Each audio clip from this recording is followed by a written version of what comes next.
మిత్రులకు మీకు good afternoon. ముందస్తుగా బీజేపీ పార్టీకి బీజేపీ మిత్రులకు శుభాకాంక్షలు. అయితే ప్రధానంగా మీరు అన్నదానికి ఒక విషయానికి ఒక మెడికో మీద రేప్ చేయడం అనే దాని మీద నేను కూడా తెలంగాణలో ఉండి కూడా నేను కూడా ప్రొటెస్ట్ చేసిన అవి ఆ స్టూడెంట్స్ తరఫున. అంటే అరాచకాలు తప్పులు సహజం, కొన్ని జరుగుతుంటాయి. ప్రతిదానికి ఎవ్రీ 1-to-1 ప్రొటెక్షన్ ఏ పోలీసు ఎక్కడ కూడా ఏ అధికార పార్టీలు ఉన్నా కూడా ఇవ్వలేరు.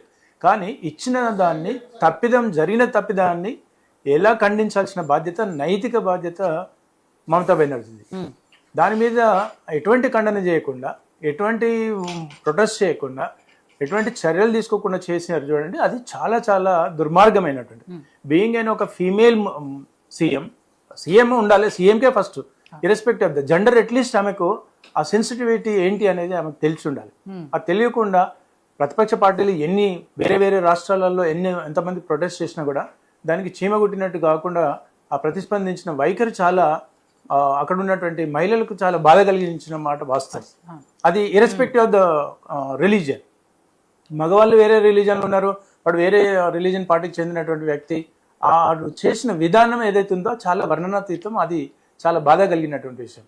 అయితే ప్రధానంగా అక్కడ ఉన్నటువంటి, అంటే నాకు తెలిసినటువంటి, మీకు చాలా మందికి తెలియకపోవచ్చు, నాకు ఉన్న అవగాహన ప్రకారం అక్కడ మమతా బెనర్జీ ప్రభుత్వ హయాంలో రాను ఒక్కొక్క టర్మ్ టు టర్మ్ ఏమైతుందంటే గూండాగిరి ఎక్కువైపోయింది. అంటే ఈ డెకేడ్ వాళ్ళంతా రూలింగ్ చేసే పరిస్థితికి వచ్చేసింది. అక్కడ కూడా ఎక్కడ ప్రొటెస్ట్ చేయాలి. ఇప్పుడు ఉదాహరణకు ఒక గేటెడ్ కమ్యూనిటీ ఉందనుకోండి, ఆ గేటెడ్ కమ్యూనిటీలో మీరు 80% 70% హిందూస్ కనుక ఉంటే వాళ్ళకు అసలు ఆ గేట్కే తాళం వేసేదంట. కొన్ని ప్లేసెస్లో ఆ గేట్కే తాళం వేసేసి ఎలక్షన్స్లో వాళ్ళను పార్టిసిపేట్ చేయకుండా ఉండేటువంటి పరిస్థితి అంట.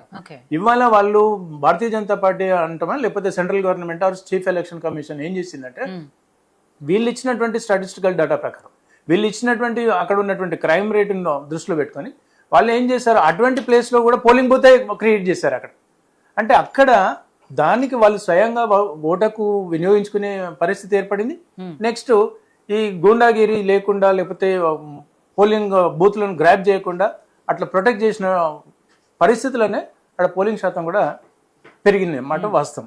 ఇక సర్విషయానికి వస్తారు. సర్విషయం ఇవాళ ఉత్తరప్రదేశ్ బీజేపీ అధికార పార్టీ ఉంది. మరి బీజేపీ పార్టీ అధికారంలో ఉన్నటువంటి రాష్ట్రంలో కూడా చేపించింది. 12 రాష్ట్రాలలో సర్ ప్రక్రియను నిర్వహించేది. సర్ ప్రక్రియ దేశవ్యాప్తంగా, అంటే 12 రాష్ట్రాలలో అన్ యావరేజ్గా 10.5 పాపులేషన్కు ఉన్నదానికి 10.5 పాపులేషన్లో అది ఎక్కువగా డిలీట్ చేయడం జరిగింది. ప్రధానంగా 3.5 కోట్లు, నాకు తెలుసు 3.5 కోట్లు ఏంటి అంటే డబుల్, అంటే ఈ చేంజ్ ఆఫ్ అడ్రసెస్ విషయంలో కావచ్చు, లేకపోతే డబుల్ ఉన్న ఓటు వేరే వేరే రాష్ట్రాలలో వేరే వేరే జిల్లాలలో 1.5 కోట్లు 1.40 lakhs అది డబుల్ ఉన్నటువంటి ఓట్లు. చేంజ్ ఆఫ్ అడ్రస్ కోసం ఉన్నటువంటి 3.5 కోట్ల సుమారుగా ఓవరాల్గా చెప్తే దేశవ్యాప్తంగా 12 రాష్ట్రాలలో 7,85,00,000 ఓట్లను ఐడెంటిఫై చేశారు. అంటే ఇది చేయాల్సిన బాధ్యత, అది పార్టీలకు అతీతంగా ప్రాంతాలకు అతీతంగా చేయాల్సిన బాధ్యత. ఎందుకంటే మనము ఈ దేశం నుండి ఇంకొక దేశంకి వెళ్ళిపోతే మనం కనీసం వాడు బ్రతకడానికి, ఉద్యోగం చేయడానికి, ట్రాన్సాక్షన్ చేయడానికి లేనటువంటి హక్కులు ఇవాళ దేశం యొక్క భద్రతకే కావచ్చు, దేశం యొక్క పరిపాలనలోనే భాగస్వాములు అయ్యేటువంటి ఓటు హక్కును వాళ్ళని ఎలా కలిగి ఉంటారు, ఎలా డూప్లికేట్ కలిగి ఉంటారు, ఎలా చేంజ్ ఆఫ్ అడ్రస్ ఉంటారు, వాటి మీద ప్రక్రియ చేశారు. కాబట్టి అది చాలా స్వాగతించాల్సిన విషయం. అంటే జెన్యూన్ ఓటర్స్ వేశారు. ఇవాళ మనం సోషల్ మీడియాలో చూస్తుంటాం, అంటే ఒక రిలీజన్ మనం ఆ క్వశ్చన్ వేయట్లేదు. అంటే వీళ్ళకు హిందువులకు, అంటే ఆ ఒక్క వెస్ట్ బెంగాల్ లేదు, వెస్ట్ బెంగాల్ హిందూ పాపులేషన్ ఎంతో తెలుసా అండి, 83%. 83% ఉన్నటువంటి వెస్ట్ బెంగాల్లో 87% ఉన్నటువంటి వెస్ట్ బెంగాల్ హిందూస్కు మీరు ఎక్కడ వాళ్ళకు ప్రయారిటీ ఇచ్చారు? అక్కడ ఇవ్వలేదే. ఆ ప్రయారిటీ కూడా వాళ్ళకు వీళ్ళు బలంగా అదేగా చెప్పారు నరసింహనాయుడు గారు అను రాకేష్ రెడ్డి గారు. శ్రీరామనవమి రోజు కనీసం ర్యాలీలు కూడా తీసుకోలేదు. చాలా తప్పు కదా. ఇప్పుడు ప్రతి దేశంలో ప్రతి పౌరుడు, ఇవాళ వేరే దేశాలలో ఇక్కడ హిందువులు పండుగలు చేసుకుంటున్నారు, అక్కడ లేని ఆబ్జెక్షన్. నువ్వు స్వతంత్రత ఈ భారతదేశంలో నువ్వు ఎలా సెక్యులర్ అనుకుంటూ నయవంచన గురి చేస్తారు, వాళ్ళ హక్కులను కాల రాస్తారు. అది చాలా హర్ట్ చేస్తుంది. అంటే ప్రజలు కూడా ఏం చేస్తారు, వాళ్ళ నక్సల్బరీ ఉద్యమమే కావచ్చు, లేకపోతే ఎటువంటి ఉద్యమమైనా వాళ్ళకు 1-to-1 కొట్లాడరు. ఇటువంటి అవకాశం కోసం చూశారు ప్రజలు, ఇటువంటి ఆలోచన కోసం వెయిట్ చేశారు. ఇవాళ వాళ్ళు ఏం చేశారు, గన్ కంటే ఎక్కువ ఉన్నటువంటి పవర్ను ఓటు ద్వారా బుద్ధి చెప్పారు. ఇవాళ నువ్వు ఎక్కడ పెట్టుకున్న బిస్తర్ కట్టుకుని పోవాల్సిన పరిస్థితి వచ్చింది. అంటే ఎప్పుడు కూడా అక్కడ ఒక మమతా బెనర్జీ కాదు, లేకపోతే రేపు భవిష్యత్తులో బీజేపీ పార్టీ కావచ్చు, లేకపోతే కాంగ్రెస్ పార్టీ కావచ్చు, ఎక్కడ చేసినా కూడా ఒక్కటే సెక్షన్ ఆఫ్ పీపుల్ మీరు కాన్సన్ట్రేట్ చేస్తే ఇంకో సెక్షన్ ఆఫ్ పీపుల్ మీరు దూరం అవుతారు.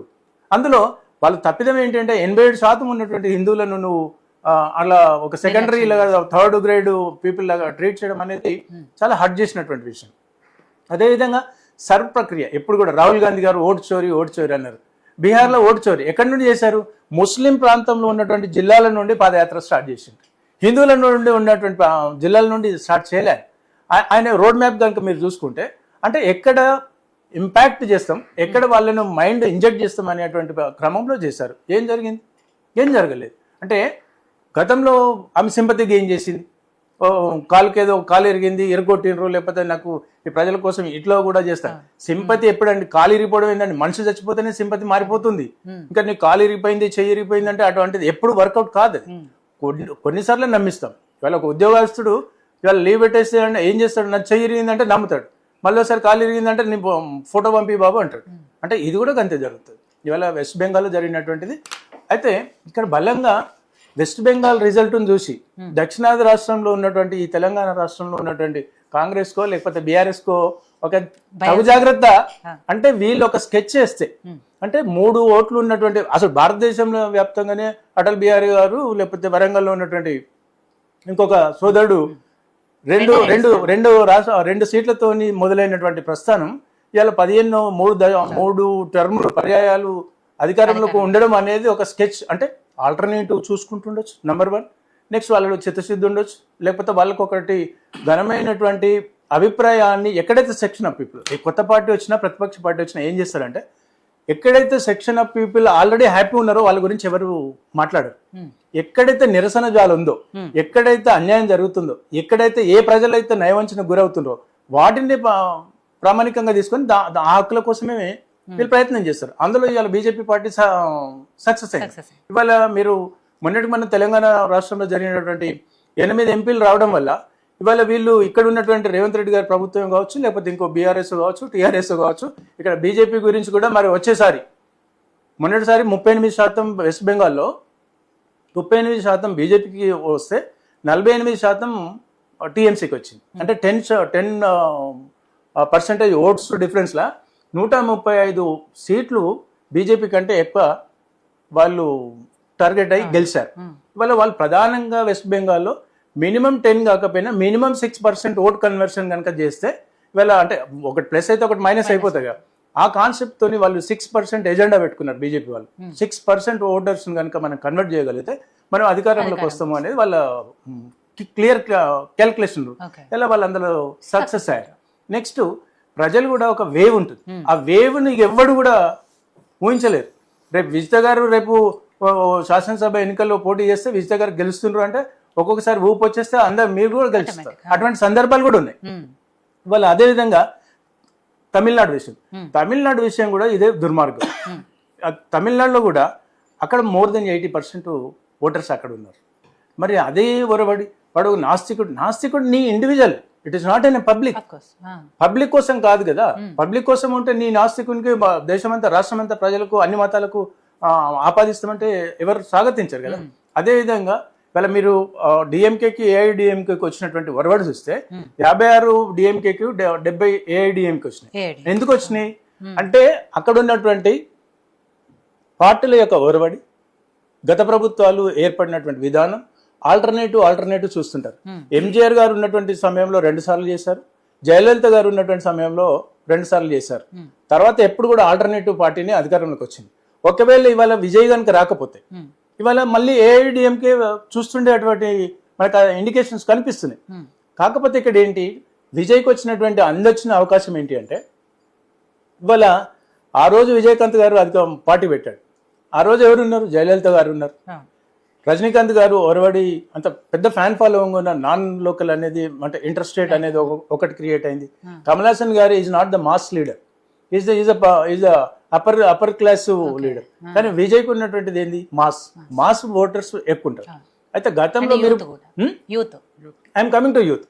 ఒకప్పుడు తల్లిదండ్రులు చెప్తే పిల్లలు వినేవాళ్ళు. అంటే అరే బాబు ఇది నీకు తెలియదు, అవకాశం లేదు, అవగాహన లేదు, మీలాంటి సోషల్ మీడియాలు లేవు, అలాంటివి ఉన్నప్పుడు మనం ఆ పార్టీ కోటేయాలంటే తండ్రి చెప్పింది కదా, నాయన అమ్మ చెప్పింది కదా అని వినేటువంటి సందర్భాలు ఉన్నాయి. ఇవాళ యూత్ ఏం చేశారు, యూత్ టీవీకి విజయ్ని ఓన్ చేసుకున్నారు.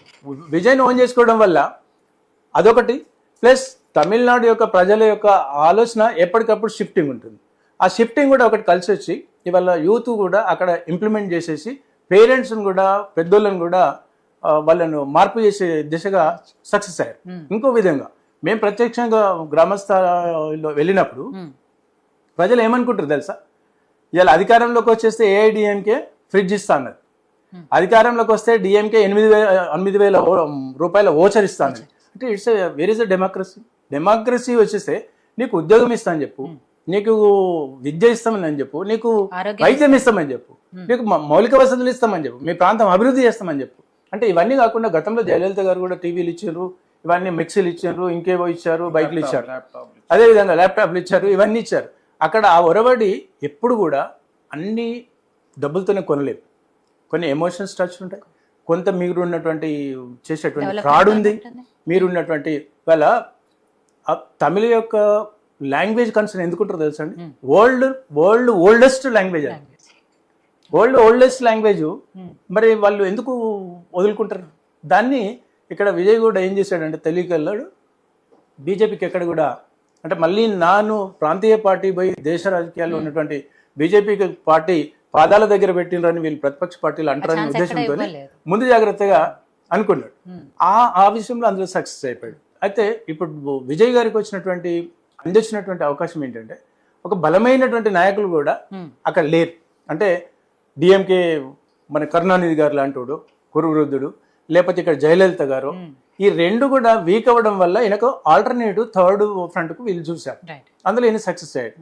అదేవిధంగా విజయ్ కూడా ఏం చేశాడు అంటే ఒకరి ఫెయిల్యూర్స్ ఒకరు పాజిటివ్ చేసుకుంటారు కదా, ఇవాళ వీడు నాస్తికుడిగా బిహేవ్ చేసిండు ఎవరు, స్టాలిన్. ఈయన ఏం చేసిండు, విజయ్ మసీదులకు వెళ్ళిండు, చర్చ్లకు వెళ్ళిండు, హిందూ టెంపుల్స్కి వెళ్ళాడు. I'm common man, I'm secular అని అన్నాడు. It's a balance. కానీ ఇక్కడ వీడు చేసింది తప్పు కదా, అంటే ఆ తప్పును ఈయన చేయలేదు.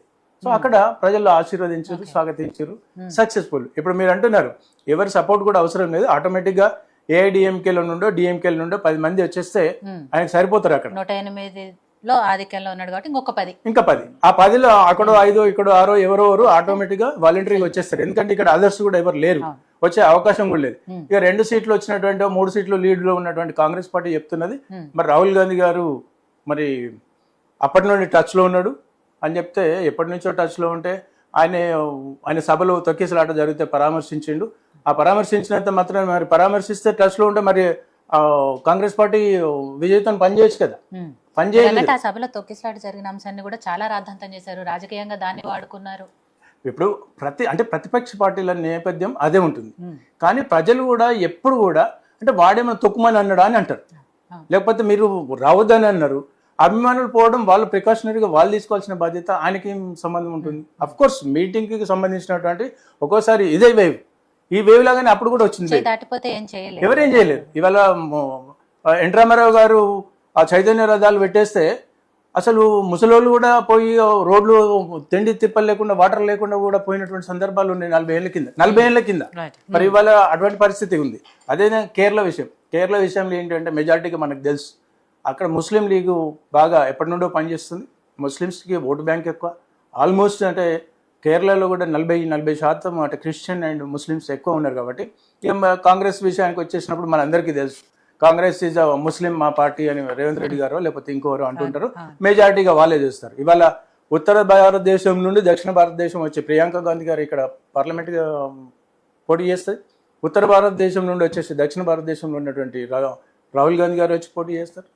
అంటే ఎందుకు అక్కడ ఉన్నటువంటి ముస్లిం పాపులేషన్స్ వాయినాడు, కాసర్గోడు, కోజికోడు ఇలాంటి మలబార్ జిల్లాలో ప్రాతినిధ్యం ఎక్కువ ఉంటుంది. కాబట్టి అవుట్ రేట్లో ముస్లిం లీగు కాంగ్రెస్ సపోర్ట్తో మెజారిటీగా అక్కడ అధికారం చేస్తుంది. కాబట్టి అందులో అక్కడ కలిసి వచ్చింది. కానీ ఇక్కడ ప్రధానమైనటువంటిది ఏంటంటే భారతదేశంలో ప్రతి సమస్య పైన చిన్న చితక కార్మికులకు, కర్షకులకు, సంఘాలకు ఆపదంటే ప్రశ్నించేటువంటి గొంతుక నుండి ఇవాళ వాళ్ళే పెను ప్రమాదంలో పడి ఇవాళ ఉన్న కాస్త ఒక రాష్ట్రం కూడా లెఫ్ట్ పార్టీ పోయింది. ఇది వాళ్ళకు చాలా భంగపాటు. ఇప్పుడు వాళ్ళు ఏం చేస్తారంటే సిద్ధాంత భావజాలం మీకు ఏడు ఉండదు.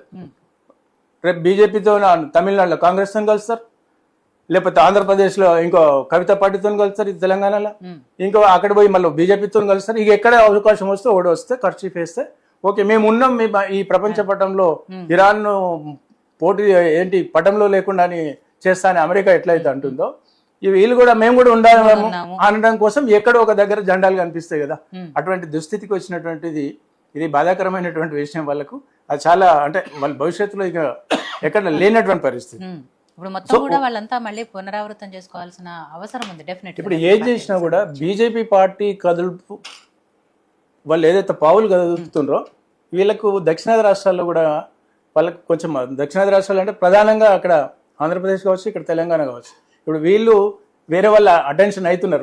వెస్ట్ బెంగాల్ నుండి దృష్టిలో పెట్టుకొని ఇక్కడ చాలా జాగ్రత్త పడుతున్నారు. అది జాగ్రత్త పడితే వాళ్ళు కూడా మంచిదే. అదేవిధంగా సోదరుడు అంటుండు నాయుడు గారు ఏమని భారతీయ జనతా పార్టీని ఆశీర్వదిస్తున్నారు, మేము ఎలాంటి స్కాములు లేకుండా స్కీములు లేకుండా పనిచేస్తున్నాం కాబట్టి మమ్మల్ని మరి పక్క రాష్ట్రం మీకు అధికారంలోకి గతంలో కూడా బీజేపీ పార్టీ కర్ణాటకలో అధికారంలో ఉంది. మరి అధికారంలోకి వచ్చి వాళ్ళు స్కాములు చేస్తున్నటువంటి సందర్భంలో కూడా మీరు కట్టడి చేయకపోవడం వల్ల మీరు కూడా అక్కడ గుణపాఠాలు నేర్చుకున్నారు. ఆ గుణపాఠాలు ఎప్పుడు కూడా అంటే ఎక్కువ పవర్ అయిపోతే డీసెంట్రలైజ్ అవుతుంటుంది. ఆ డీసెంట్రలైజ్ అయినటువంటి క్రమంలోనే అక్కడ కర్ణాటకలో అధికారం కోల్పోవాల్సిన పరిస్థితి వచ్చింది. మేము ప్రధానంగా అక్కడ డెవలప్మెంట్ విషయం కావచ్చు, లేకపోతే ఈ స్కామ్ల విషయంలోనే కావచ్చు, ఈ ప్రధానమైనటువంటి గంట బాగా మోగించారు. మీరు ఆ గంట ప్రజలు అక్కడ కూడా మేము బీజేపీ పార్టీ కూడా బుద్ధి చెప్పారు. అంటే ఎక్కడ ఏమంటున్నాం అంటే ఓవరాల్గా ప్రజల యొక్క ఆలోచన సరళి ఒకటే విధంగా ఉంది, మేము ఏం చెప్పినా నమ్ముతారు అని అనుకునేటువంటి రాజకీయ నాయకులకు ప్రజలు ఇస్తున్నటువంటి తీర్పు, ప్రజల యొక్క ప్రాధాన్యత క్రమం కూడా మారుతుంది. కాబట్టి అది మారాలని కూడా కోరుకుంటుంది. రైట్. సో మనతో పాటు డిబేట్లో జాయిన్ అయ్యారు కాంగ్రెస్ పార్టీ సీనియర్ నాయకులు కాసుబా శ్రీనివాస్ గారు. తనతో కూడా మాట్లాడదాం. శ్రీనివాస్ గారు నమస్తే అండి. ఇంకొకటి సారీ టు ఒక అంటే దేశ ప్రపంచంలోనే ఒక పెద్ద విప్లవాత్మకమైనటువంటి మార్పు తెచ్చినటువంటి ఎన్టీ రామారావు గారు ఒక గిన్నీస్ బుక్ అతి తక్కువ టైంలో 9 నెలల్లో అధికారం చేసి అన్ని సీట్లు సాధించి అంత రికార్డ్ సృష్టించినటువంటి ఘనత ఆయనకు వచ్చింది. ఇవాళ టీవీకే కూడా ఒక 21 months మోరర్ లెస్ నాకు తెలిసి 1.5 year లో ఇవాళ యువకుడు అంటే రాజకీయంగా బ్యాక్గ్రౌండ్ లేకుండా రావడం అనేది ఇంకోటి. తమిళనాడు ప్రజలు ఏమనుకున్నారు తెలుసా, అది మధ్యలో మర్చిపోయాను. వీళ్ళందరూ 8,000 స్కీమ్ డిఎంకే ఇస్తాను, వాళ్ళు ఇస్తున్నారు. ఈయన కూడా మహిళలకు 2,500 ఇస్తానన్నాడు. అంటే ప్రజలు ఏమనుకుంటున్నారు తెలుసా, విజయ్ దగ్గర బోల్డ్ అని డబ్బులు ఉన్నాయి, మరి ఇవైతే వాళ్ళు కూడా ఇస్తున్నారు కదా 8,000 ఇక్కడ స్కీమ్ ఇస్తుండ్రంటే వాళ్ళేమో గవర్నమెంట్ ఇస్తారంట, ఈయనేమో ఓన్ సొంత పైసలు ఇస్తాడు అనేటువంటి ఆలోచనలో ప్రజలు కూడా అంటే ఒక ఓన్ చేసుకున్నారు అక్కడ. అంటే నేను ఏం చెప్తున్నానంటే అమౌంట్ మ్యాచ్ కాలేదు, కానీ వాళ్ళ ఉద్దేశం ఏంటంటే ఆయన దగ్గర డబ్బులు బాగున్నాయి, సినిమాలో పని చేసుకుంటే డబ్బులు వస్తాయి, యువకుడు అవన్నీ వదులుకొని మన కోసం వచ్చిండు అనేటువంటి నమ్మకాన్ని క్రియేట్ చేయగలిగిండు. అందులో సఫలీకృతమైంది బాగా. సో శ్రీనివాస్ గారు, మీకు పెద్ద కంగ్రాట్స్ కాకపోయినా ఒక చిన్న కంగ్రాట్స్ అయితే చెప్పాలి. ఎందుకంటే కేరళలో అధికారంలోకి వస్తున్నారు కాబట్టి. కానీ రాక వచ్చిన కేరళలో అప్పుడే సీఎం సీటు కోసం అందరూ అనుకున్నట్టే కాంగ్రెస్ లో కుర్చీల కొట్లాట ఉంటుంది అన్నట్టుగా ఆల్రెడీ అప్పుడే అది కూడా స్టార్ట్ చేశారు. కనీసం గెలిచాము అన్న ఆనందాలు సంబరాలు చేసుకోకుండా